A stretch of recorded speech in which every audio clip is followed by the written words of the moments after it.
Hello guys, what is up? My name is Dylan. Welcome to the Popcorn Podcast. I hope everyone is doing fantastic. After last night, I sure know I am wow. Just wow. I can tell you that as someone who loves movies, as someone who loves comic book movies in this particular occasion, as someone who loves Batman and has been a hardcore fan of this character since I was 9 years old, since I saw The Dark Knight, a cinematic experience that changed my life forever. There is no better feeling in the world right now than to have your already sky-high expectations not just met, but somehow surpassed. I'm always reluctant to call a film a masterpiece straight out of seeing it for the first time, because of course it has to stand the test of time, it has to, hold up on repeat viewings, but my oh my, I am confident that The Batman will be exactly that. It fills me with joy and hope for the future to say that Matt Reeves has created something truly special. That is what I can say for those of you who haven't seen this film yet. From this point onwards, I will be talking spoilers. So if you haven't seen The Batman, I implore you to go and check it out. It is very much worth it. And then perhaps if you want, come back to this video at a later time and check out what I thought of this film in depth in all the details.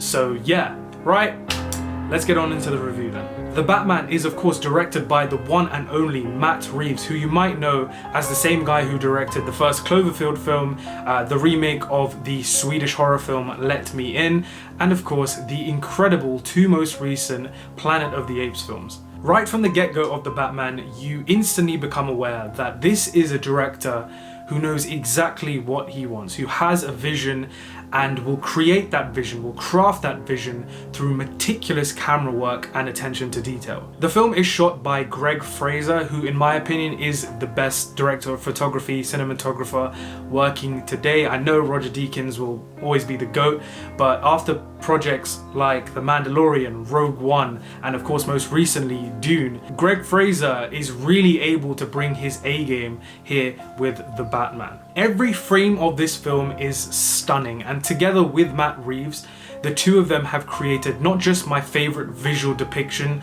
of Gotham City, but honestly guys, one of the most beautiful comic book films ever made. Additionally, longtime Matt Reeves collaborator Michael Giacchino joins both Danny Elfman and Hans Zimmer as one of the only three composers in history to compose the music for both Spider-Man and Batman, my two personal favorite fictional characters of all time. And my oh my does Giacchino deliver with the music in this film. It is easily my favorite score from him. All in all guys, Matt Reeves, Greg Fraser and Michael Giacchino, or the terrific trio as I like to call them, have been able to deliver a cinematic experience that, to put it simply, absolutely floored me. The Batman surprisingly wasn't as action heavy as I expected it to be. Instead, it massively doubles down on mystery, thriller and film noir elements, unlike anything we've ever seen before in a comic book film, a decision that I personally loved. Despite the film being nearly 3 hours long, it wastes absolutely no time.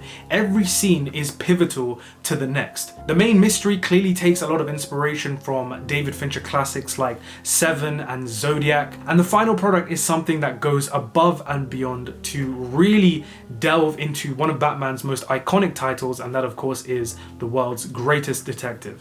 Right, let's move on to the cast.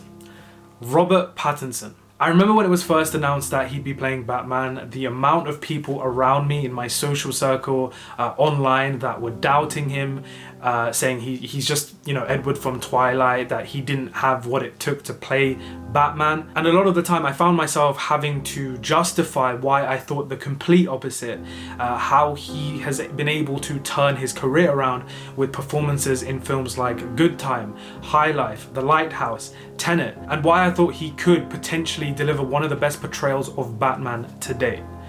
Well guys, it is with a big smile across my face that I say, I was right.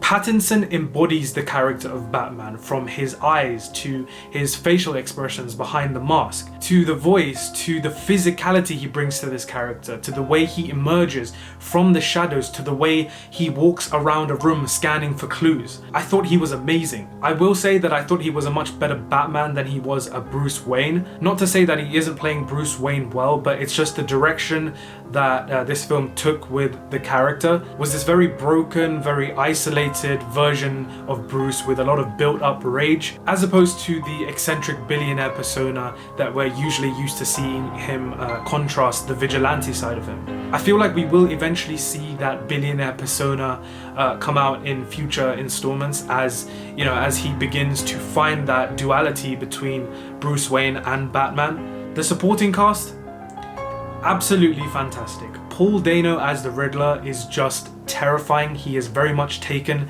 this classic Batman villain and made it his own. A really unnerving, unflinching performance from him. I loved the decision to open the film with him. You know, a lot of the scenes where he's about to murder someone feels like it was shot straight out of a horror film. As for the scenes where he's communicating with Batman, you can tell that Paul Dano is clearly having a lot of fun in this role. He has a lot of moments where it felt like it was improvised and unscripted, you know, how he was changing and modulating his voice. You know, one moment he's like, "If you are justice, please do not lie.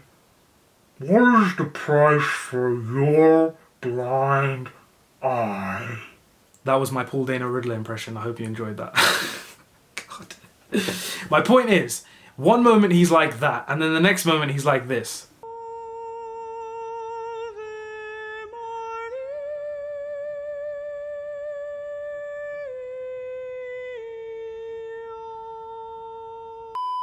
One of my favourite scenes in the entire film occurs towards the third act, where Batman and Riddler are finally face to face with each other in Arkham Asylum, and the intensity is building and building with every line of dialogue. The Riddler is just talking and talking, and Batman is standing there completely stunned, unable to do anything. Very reminiscent, but also very different to the interrogation scene in The Dark Knight.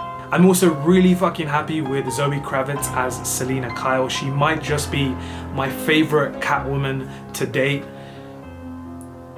Not actually to date, you know, that would be amazing, but you know what I mean. I thought that she really brought those seductive feline characteristics that have been synonymous with this character right to the forefront of her performance. But as the film goes on, she's able to slowly peel back the layers and reveal someone who, just like Batman, is very broken. I also thought her chemistry with Robert Pattinson was just brilliant, and a lot of my favorite scenes in the film were when the two of them were working together, and also when the two of them were at odds with each other. I absolutely loved how the film concluded on the two of them riding their bikes and then finally going their separate ways.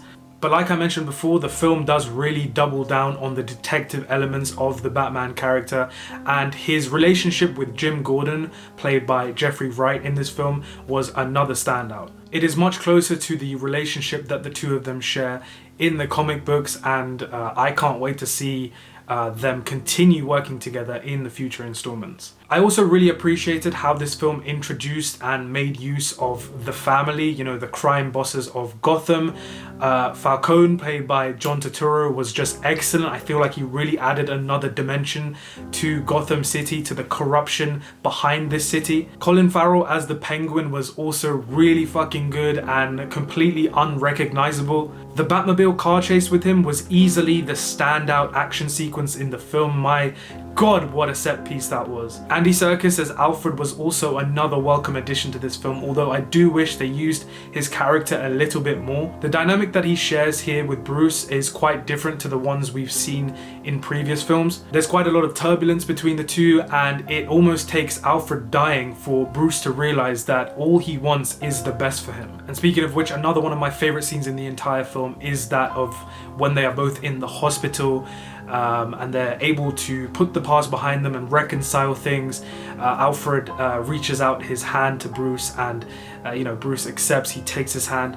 I admittedly did actually get quite emotional during that scene, which actually brings me on to saying that one of the strongest aspects of this film, and something that I'm so happy about, is just how much Batman as a character grows and develops throughout the runtime. He's clearly in a much different place at the end of the film than when compared to the start of the film. He learns that he needs to be more than just vengeance, but he needs to be a symbol of hope for the city of Gotham. That moment towards the end of the film, guys, where he ignites the red flare and then leads the people of Gotham out of the water to safety.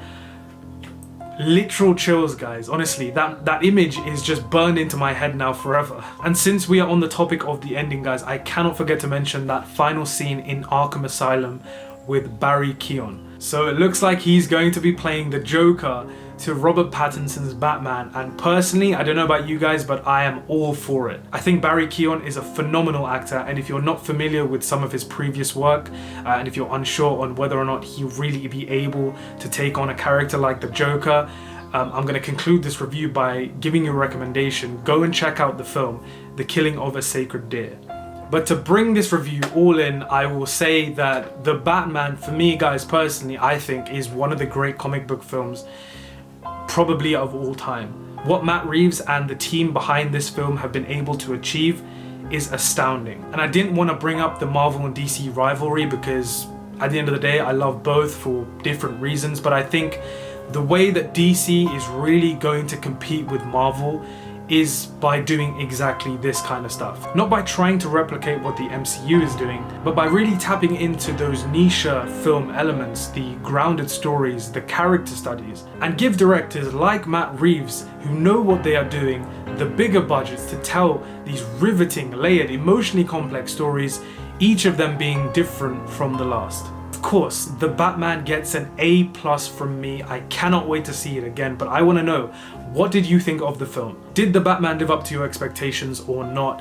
What were some of the standout performances for you, and what were some of the standout moments for you? Where do you think this one ranks in the list of Batman films? For me personally, it's definitely top 3. I think it's still behind The Dark Knight, but potentially just above Batman Begins.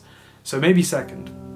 Probably second. Comment all your thoughts down below, guys. I would love to chat, and of course, if you did enjoy the video, be sure to leave a like and consider subscribing to the channel if you are new.